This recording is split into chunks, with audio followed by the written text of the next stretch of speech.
भारत ने अपनी military, navy and air force की ताकत को शोकेस किया है। इंडियन नेवी ने कहा है कि we can attack any time, anywhere, anyhow. It means कि वो पाकिस्तान को सीधा सीधा वार्न कर रहे हैं कि हमें कहीं पे भी अगर हमला करना हो तो हम ये कर सकते हैं। भारत का मिसाइल टेस्ट देखकर समंदर भी बोल पड़ा, वाह क्या सीन है। उधर शहबाज शरीफ की पतलून भी गीली हो गई, कहने लगे हमें बातचीत करना है, हमें टेबल पर आना है, हमें जांच में सहयोग करना है। लेकिन मोदी साहब का मन तो मोदी साहब ने नहीं मानना, मैं आपको बता रही हूँ, नरेंद्र मोदी इस बात पर नहीं मानेंगे। पाकिस्तान तो तैयार है, हाँ जी ठीक है, हम तो तैयार हैं घुटने टेकने पे, लेकिन इंडिया नहीं मानेगा, उनकी कौम भी इस बात पे नहीं मानने की। मैं तो इस सवाल को समझने को नहीं समझ सका, आज तक तैयार नहीं हूं कि भाई आपके मुल्क के अंदर रोजाना हमला होता है, रोजाना बंदे मारे जाते हैं, रोजाना ऑन डेली बेसिस।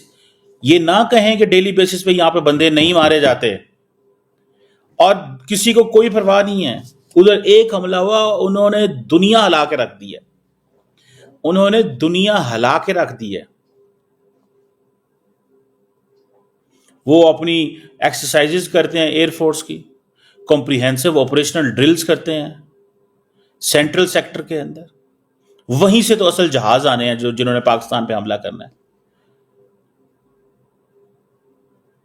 एयरफोर्स और नेवी, ये मेरा ख्याल है इंडिया पाकिस्तान को पैगाम दे रहा है कि तुम ये समझ रहे थे कि हम इस दफा एयरफोर्स को किस लिए करेंगे, हो सकता है हम इस दफा नेवी को लॉन्च कर दे, हो सकता है इंडिया इस दफा नेवी को लॉन्च करे,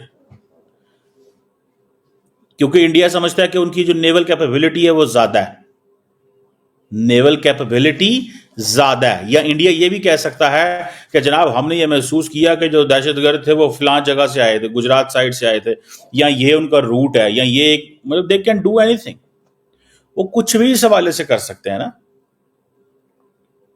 they can do anything in any way.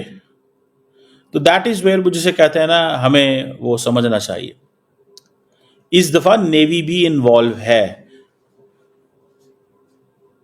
और वो क्या कहते हैं कि जी हम डिफेंस टेक्नोलॉजीज में सेल्फ रिलायंट हैं।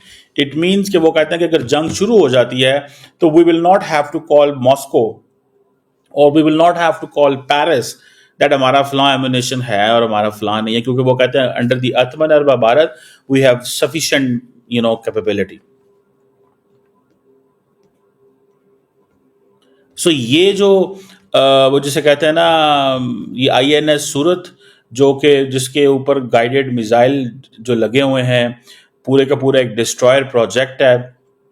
कहा जाता है कि ये इंडिया के पास द मोस्ट एडवांस डिस्ट्रॉयर है and it is one of the most advance destroyer in the world. इसके अंदर भी उन्होंने कहा जी हमने 75% इंडिजिनस कंपोनेंट्स लगाए हुए हैं, sophisticated weapon sensor systems हैं, and they are able enough and capable enough for the network centric warfare. They have that capability for the network centric warfare. India की ये स्ट्रेंथ है, इंडिया समझता है कि this is our strength. Network centric warfare क्या होती है? ये बेसिकली एक मिलिट्री डॉक्ट्रिन है जिसके जरिए आप इंफॉर्मेशन टेक्नोलॉजी जो है उसकी लिवरेज लेते हैं, आप एक कॉम्पिटिटिव एडवांटेज डेवलप करते हैं इंफॉर्मेशन सुपरियोरिटी के अंदर। सो ये अब ये जो नेटवर्क्स वो जिसे कहते हैं ना, बेसिकली तो ये मिलिट्री डॉक्ट्रिन है एक, या जिसको हम लफ्जों में कह लें कि एक थ्योरी है, ठीक है जी। इसका भी एक ऑब्वियसली एक हिस्ट्री है जिसमें इंफॉर्मेशन टेक्नोलॉजी और कंप्यूटिंग नेटवर्किंग ये सारा कुछ जो है वो होता है। सो वो कहते हैं कि हमारे पास बड़े एडवांस किस्म के डिस्ट्रॉयर्स मौजूद हैं। The navy is capable of that, the navy is capable of that. हमारी नेवी की क्या पोजीशन है?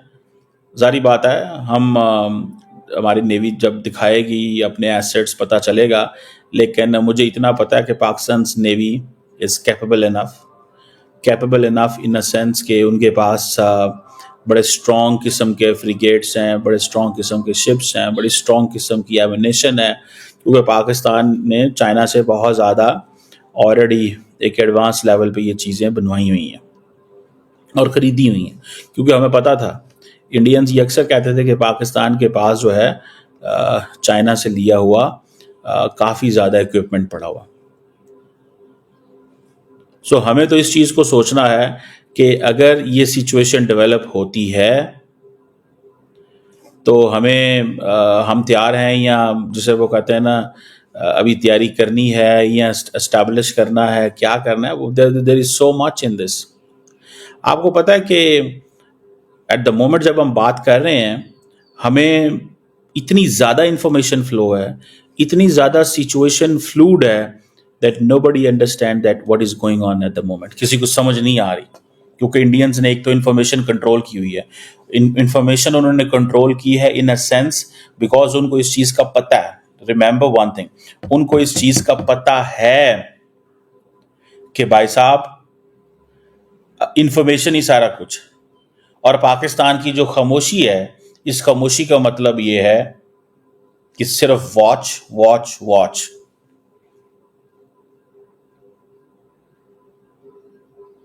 वो सिर्फ वॉच कर रहे हैं, सिर्फ वॉच और कुछ नहीं, बिकॉज उनको पता है कि पाकिस्तान हमें वॉच कर रहा है। So that's why they are very careful. They don't want to share information at the moment. इस वक्त इंफॉर्मेशन शेयर नहीं करना चाहते हो। दोस्तों, हमारी नेवी ने आईएनएस सूरत से एक जबरदस्त मिसाइल टेस्ट किया है। ये मिसाइल एक medium range surface to air वाला था और इसने एक छोटा सा टारगेट जो समंदर के ऊपर तेज तेज उड़ता है उसको एकदम गेम ओवर कर दिया। ये टारगेट इतना सटीक था कि पाकिस्तान के होश उड़ गए। 10 से 20 मीटर ऊपर उड़ रहा था, लेकिन हमारे आईएनएस सूरत ने उसको पकड़ लिया। न्यूज़ के मुताबिक ये टेस्ट पाकिस्तान के एक एक्सरसाइज के अगले दिन हुआ है। जो चीमा साहब कर रहे हैं कि पाकिस्तान खामोश बैठा है, वो कुछ नहीं कर रहा है, लेकिन कर तो रहा है भाई। तुम करो, कोई दिक्कत नहीं है, तू दिखाए तो मैं ना दिखाऊं, ये वाला सीन चल रहा है इस वक्त। भारत के पास ऐसे सिस्टम्स हैं, ऐसे शिप्स हैं जो रियल टाइम में इंफॉर्मेशन कलेक्ट करके एकदम सटीक निशाना लगाकर टारगेट को ध्वस्त कर सकते हैं। ये आत्मनिर्भर भारत का कमाल है, क्योंकि INS Surat 75% made in India है। इसमें ब्रह्मोस और बारक 8 जैसे मिसाइल भी हैं, तो भाई देसी स्वैग है इसमें। अब पाकिस्तानी बोल रहे हैं कि भाई हमसे बातचीत कर लो। भाई बातचीत का समय चला गया है, वो समय चला गया है जब हम आपको छोड़ दिया करते थे। आज जैसे पानी भी हमने कुछ ऐसे ही छोड़ा था ना, लेकिन तुम तो उसमें बह गए। लेकिन पानी के बाद अब बारी आग की है और आग में जलने के लिए तुम तैयार रहो।